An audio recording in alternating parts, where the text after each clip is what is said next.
Niko mbele yenu hapa kuwapa ratiba na kuwakaribisha katika matukio tulionayo kwa wiki inayoanzia tarehe 22 mpaka 27, ambapo tutakuwa tuna matukio katika kuadhimisha siku ya mlipa kodi kwa mwaka 24-25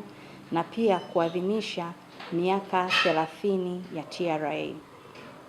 Tarehe 22 tutaanza na tukio la kupanda miti katika hospitali ya mkoa wa Iringa, ambapo mgeni rasmi atakayetuendeshea zoezi hilo tunatarajia atakuwa mkuu wa wilaya ya Iringa, Mheshimiwa Benjamin Sita.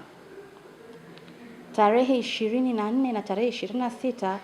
itakuwa ni siku yetu ya kufanya ziara katika maeneo mbalimbali ya mkoa wa Iringa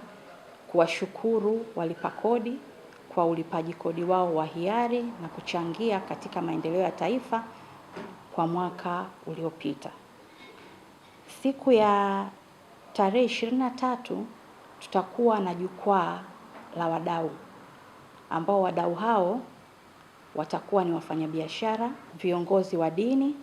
na machifu, ambapo hiyo siku kutakuwa ni siku ya kutoa shukurani, siku ya kutoa elimu ya kodi na pia kupokea maoni na ushauri kutoka kwa wadau wao katika kuendelea kufanya kazi zetu kwa ubora zaidi. Siku ya tarehe 25 mwezi wa 6 ni siku ambayo sisi kama TRA tutafanya tukio la kurudisha kwa jamii, na tutaenda kutembelea hospitali ya mkoa wa Iringa katika wodi ya wanawake na watoto, na siku hiyo tutakuwa na mkurugenzi wetu wa fedha wa Mamlaka ya Mapato Tanzania katika kuendesha zoezi hilo. Na pia siku hiyo mkurugenzi atakuwa na kipindi katika redio pia kufikisha ujumbe huo huo wa kutoa shukurani. Tarehe 27 tutakuwa tuna fun walk and road show, ambapo sisi watumishi wa Mamlaka ya Mapato Tanzania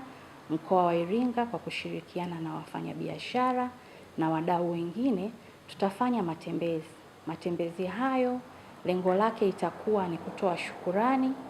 kwa walipa kodi wetu, na pia katika matembezi hayo kutakuwa kuna kutoa elimu,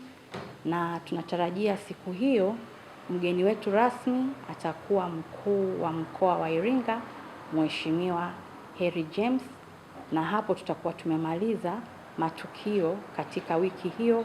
katika kuadhimisha siku ya mlipa kodi mwaka 24-25 na pia kusherehekea miaka 30 tangu Mamlaka ya Mapato Tanzania ianzishwe.